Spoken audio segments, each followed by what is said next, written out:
Good. Hello, citizens of the Nigelverse. It is Nigel here once again, and this is going to be another wrestling review. Awful Month is drawing to a close, and while I didn't get to everything I want to get to for this year, I figured because it's still technically the month of June, at least for about a few more hours, I figured I'd leave you all with one last review, one last Awful Month review, and this match is definitely that. So the Attitude Era is looked in high regard. Or, it's considered one of the most successful time periods in WWE history, if not, excuse me, if not the most successful. It gave rise to a lot of very beloved characters, main eventers, really helped shape the landscape of WWE for several years, hers for better or for worse, hers in a lot of ways. And I guess most importantly, WWE beat WCW, which is something they tend to bring up quite a bit. However, as awesome as the Attitude Era was, it wasn't perfect. And this match, I think, is very emblematic of the fact that the Attitude Era, some stuff that wasn't as great. Hey, granted, the pros far outweigh, I should say, the cons. But this one's a pretty big con. So, I figured, or why not for off a month? I'm sure this is one that a lot of you have been patiently waiting for me to review at some point, and I'm sure for the wrestling fans, you're going to be very familiar with this one. For the non-wrestling fans, it's time to introduce you to, as JR, or Jim Ross himself, puts it in his own words, the first and possibly last Kennel from Hell match, which he actually slips up and calls a Hell in a Cell, but it is the Kennel from Hell match, that being Big Boss Man versus Al Snow in the aforementioned Kennel from Hell match for the Hardcore Championship at Unforgiven 1999. So, as always, I'm not professional wrestling reviewer or analyst or anything like that, just a man who enjoys a good time. Which admittedly, I'm kind of split. Now, this is a very bad match. That's why it's here. This is a very bad match. But I won't lie and say I didn't get any enjoyment out of this, because I kind of did. For all the wrong reasons, but I did. So, oh, excuse me, without further ado, let's get into it. Now, if you've seen these reviews of mine before, you kind of already know how this works. You have an idea of how this plays out. But if you haven't, I'm going to be talking about what I liked and disliked about the match. But how exactly did we get here? Well, Big Boss Man and Al Snow had been feuding for the better part of 1999 for the Hardcore Championship. At one point, Big Boss Man took out Al Snow's faithful companion Head with a road spike to the head, I guess, and so. After the road spike was nailed into Head, aka the mannequin head, which I think this was around the time where Al Snow action figure got into a little bit of trouble with some very concerned parents who saw the mannequin head and thought it was an actual severed woman's head on TV, saying that WWF promotes violence against women. Now, I'm not here to talk about gender roles or gender equality or anything like that. That's not exactly what we're here for. But if you take one look at the actual product, if you watch it for even a second, you'll know that that's not the case. That it's a mannequin head. And plus, even if it was a severed head, don't you think it would have made the news a long time ago before or then you're the first one to notice is that's a severed woman's head. It definitely would have made the rounds quite a bit beforehand. It definitely would have been talked about a lot more. No, but nevertheless, that's beside the point. So Head had the spike nailed into its head, and so Al Snow for weeks afterwards was tormented because as he it's implied in storyline he communicated telepathically with Head, so he was kind of a Charles Xavier in a way, a Professor Xavier. Or shout out to the X-Men. So Al Snow's technically an X-Man, and that's kind of cool. But Al Snow pretty much was tormented because all he heard was the screams coming from Head because of the road spike in her head, or its head, I should say. It doesn't actually have a gender, I don't think. But maybe I gotta brush up on my Al Snow lore a little bit. But nevertheless, Al Snow eventually ditches Head and gets a dog named Pepper. But because of the feud, Big Boss Man in kayfabe kidnaps Pepper, hooks Pepper, and feeds Al Snow's dog to Al Snow himself. Oh, and so Al Snow is very, very upset, and it leads to this match, the Kennel from Hell match that we have here. So that's how we got here. Wow, but between this and the Big Show feud, I can't tell which one was weirder for the Big Boss Man in 1999. But nevertheless, we are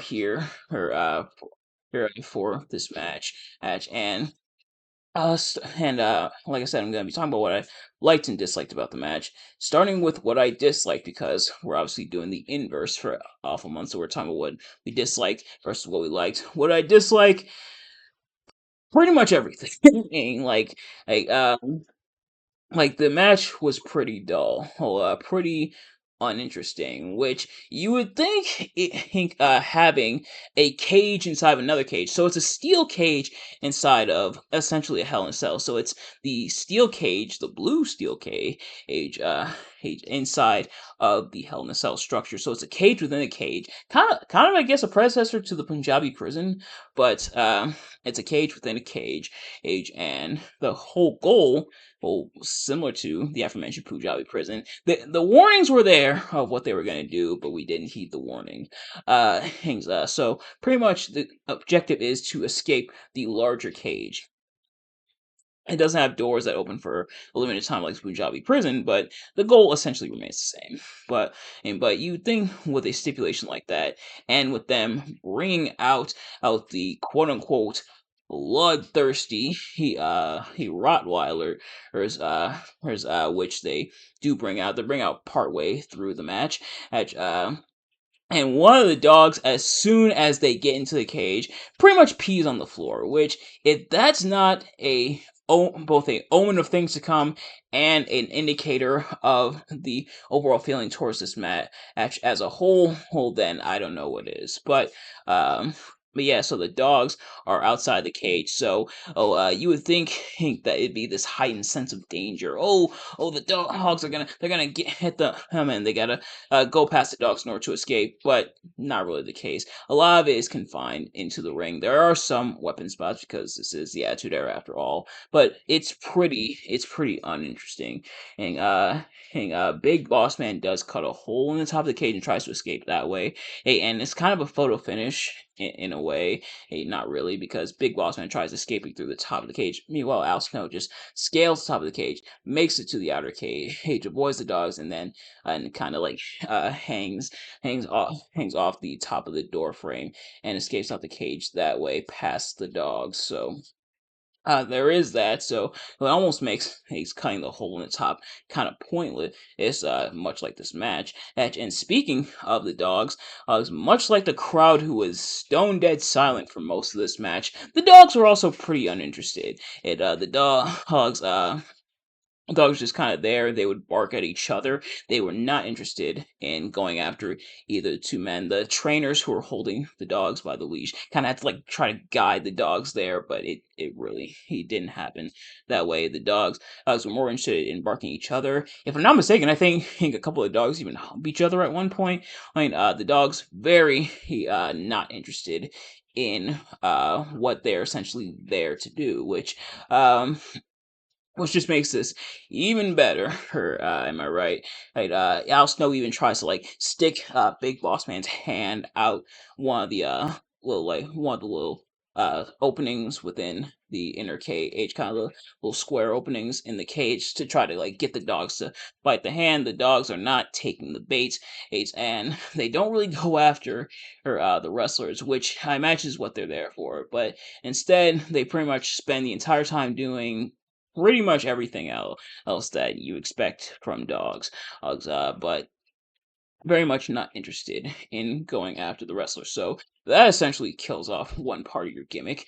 And the fact that the match was slow and dull and almost agonizingly painful to get through. Now, how are there more slow, dull, and agonizing painful matches that I've reviewed before that were more so than this one? Yes, but this was still very much kind of a slog, especially because nothing really of interest happened in the match. They just kind of Bossman and Al Snow just kind of clatter each other and focused on escaping. Al Snow was handcuffed at one point. He breaks the handcuffs, even though he wasn't handcuffed in the first place, so that was also kind of pointless. But he breaks away from the handcuffs and gets at boss man who's trying to escape. But yeah, other than that, very, very uninteresting. And JR, as I mentioned earlier, kind of sums it up afterwards, saying that is the last Kennel from Hell match. First potentially last Kennel from Hell match, and about 25 26, I should say, excuse me, well, almost 26, because Unforgiven was in September. So 26 years later, or looks like not.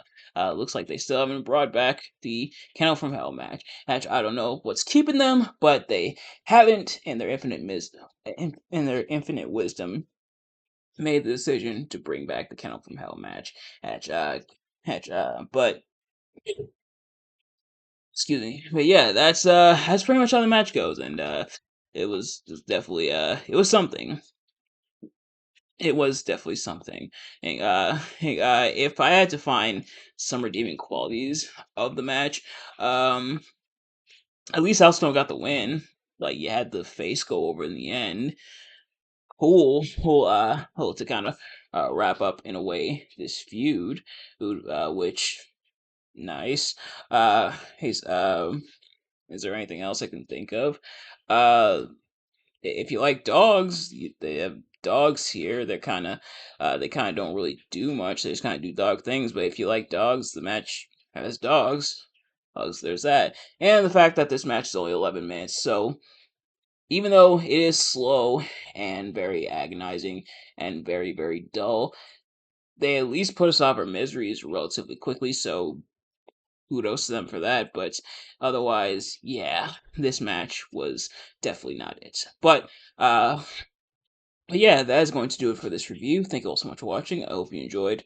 If you did, please do me a favor. Like, comment, subscribe, share with your friends. Turn on those post notifications so you know every time I upload a video so you never miss an upload. And let me know in the comments below your thoughts on the match, my review of the match. Do you like this match? Do you like my review of the match? Let me know. Thank you all so much for watching. I do have a quick announcement to make. So, next month, as of tomorrow, will be July. Now, I was supposed to do the invasion storyline through the month of July, and then August, of course, because that's around SummerSlam time, is going to be my SummerSlam reviews. But I've decided, because I'm not quite ready to tackle the invasion storyline just yet. There's still plenty of prep that I need to do when it comes to that. I decided I will swap the two. That and I got a lot of events and stuff to catch up on, so I will also be busy doing that these next couple of weeks. But I decided we're going to swap things around. So this month we're actually going to be doing the SummerSlam reviews a little bit early, especially because SummerSlam usually takes place towards the beginning of August anyway. In fact, let me see exactly when SummerSlam is this year, what day it's on. And this year is the first time they're doing the 2 night format. So, yep, Saturday, August 2nd, Sunday, August 3rd. So, it's a 2 day format. So I figured why not have the SummerSlam matches lead into the actual SummerSlam events, and then from there we will then tackle the invasion storyline. Should be a fun time. But otherwise, besides SummerSlam reviews, we're also going to be catching up on some events. We're going to be doing some other types of content as well. So I'm pretty excited for that. And let me know if you guys are as well. But in the meantime, thank you all so much for watching. I'll see you guys later. Peace.